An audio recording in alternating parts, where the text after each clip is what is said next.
गर्मियाँ अभी चल रही हैं, गर्मियाँ बढ़ती जाएंगी और गर्मियों में जो सबसे कॉमन प्रॉब्लम है दैट इज लू लग जाना। और लू में हीट स्ट्रोक हो जाता है। हीट स्ट्रोक में इंसान खड़े खड़े गिर भी सकता है, बेहोश भी हो सकता है। तो अब इसका प्रिवेंशन क्या है, और कभी कोई ऐसी परिस्थिति आई गई, हीट स्ट्रोक हो ही गया, तो उसमें करना क्या है। तो पहले तो प्रिवेंशन की बात करें। जाहिर सी बात है, गर्मी का मौसम है तो आपका बॉडी जल्दी डिहाइड्रेट होगा। तो सबसे आसान सोल्यूशन है कि अपने पास एक वाटर बॉटल रखें। और अगर आप आउटडोर हैं, जैसे मैं अभी इंडोर हूं तो यहाँ तो एसी चल रहा है, तो यहाँ गर्मी और सर्दी का कुछ फर्क ही नहीं पड़ता है। लेकिन अगर आप आउटडोर हैं, स्पेशली अगर आपको आउटडोर की आदत नहीं है और फिर आप आउटडोर हैं, तो आपको पानी लेना पड़ेगा और पानी लगातार पीते रहना पड़ेगा। एक पानी का बोतल साथ में रखिए और पानी की बोतल से आप हर घंटे पानी पीते रहिए, specially when it is outdoor. Right, पहली बात। और दूसरी बात, आपको पानी पीने की आवश्यकता ज्यादा कब पड़ेगी, जब आपकी कोई फिजिकल एक्टिविटी होगी जिसमें पसीने ज्यादा निकल रहे हों।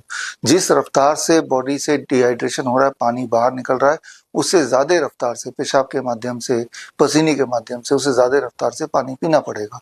क्यों? क्योंकि होता क्या है, what is heat stroke. Heat stroke अगर टेक्निकली आप जाने कि अगर बॉडी में पानी की मात्रा कम हो जाएगी तो ब्लड वॉल्यूम भी कम हो जाएगा, ब्लड वॉल्यूम कम हो जाएगा तो ब्रेन में ब्लड थोड़ा कम हो जाएगा, जिससे आपको बेहोशी आ सकती है और इंसान बेहोश हो ही जाता है, और इसे बोलते हैं हीट स्ट्रोक। तो प्रिवेंशन के लिए मैंने बताया। और फल दिन भर पीते रहिए, खाते रहिए, फलों का जूस, फल लेते रहिए, because fruits are 85% water only, natural water, mineral water. तो ये छोटी सी बात है, जिसका ध्यान रखेंगे तो आपको हीट में कोई भी फर्क नहीं पड़ेगा, आप अपने काम कर सकते हैं चाहे कितनी भी गर्मी क्यों ना हो। अब मान लो किसी को हीट स्ट्रोक हो ही जाता है, हीट स्ट्रोक हो जाएगा तो जाहिर सी बात है वो या तो बेहोशी में की हालत में होगा या बेहोश हो ही जाएगा। अगर ऐसा कोई इंसान आपके सामने पड़ गया और आपको ये दिख रहा है कि हीट स्ट्रोक है उसको, यानी कि वो बेहोश हो गया और गर्मी है और उसका बॉडी गर्म होगा, उसका स्किन टच करेंगे तो वो थोड़ा हीट नजर आएगा। और ऐसे में द फर्स्ट स्टेप कि ऐसे इंसान को बिल्कुल फ्लैट लिटाना है, बिल्कुल फ्लैट, स्टेप 1। स्टेप 2, उसके पैरों को रेज कर देना है। पैरों के अगर मान लो कुछ भी नहीं है, फॉर एग्जाम्पल अगर मैं यहाँ हूँ तो मेरे पास क्या है, यहाँ पे अगर मैं जाऊँ तो एक ये कुर्सी मेरे पास है। राइट, तो ये जो कुर्सी है, और अगर मैं आपको दिखाऊं तो कुर्सी, अगर मैं ही पेशेंट हूँ और कोई हेल्प कर रहा है तो ऐसे लेट गया, वो तो पेशेंट लेटा हुआ है, उसके पैर ऐसे हैं, लाइक दिस, ये पोस्चर है।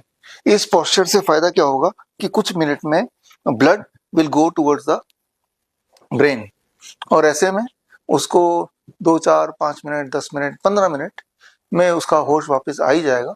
और जब होश वापस आ जाए और जब वो बैठने लायक हो जाए, तब बिठा के फिर उसको पानी पिलाना है।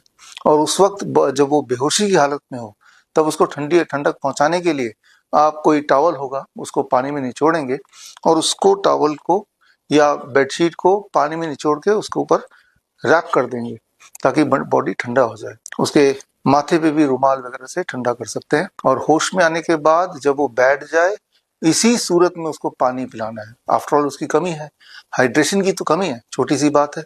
ऐसे में नॉर्मली क्या होता है कि इंसान पैनिक में आता है, उसे लगता है कि इंसान तो मरने वाला है, और फिर वो ये सारा कुछ ना करके वो सीधा एम्बुलेंस बुलाओ, डॉक्टर बुलाओ, लेके जाओ, जबकि इंटरवेंशन की जरूरत उसी वक्त है, राइट देन एंड देयर।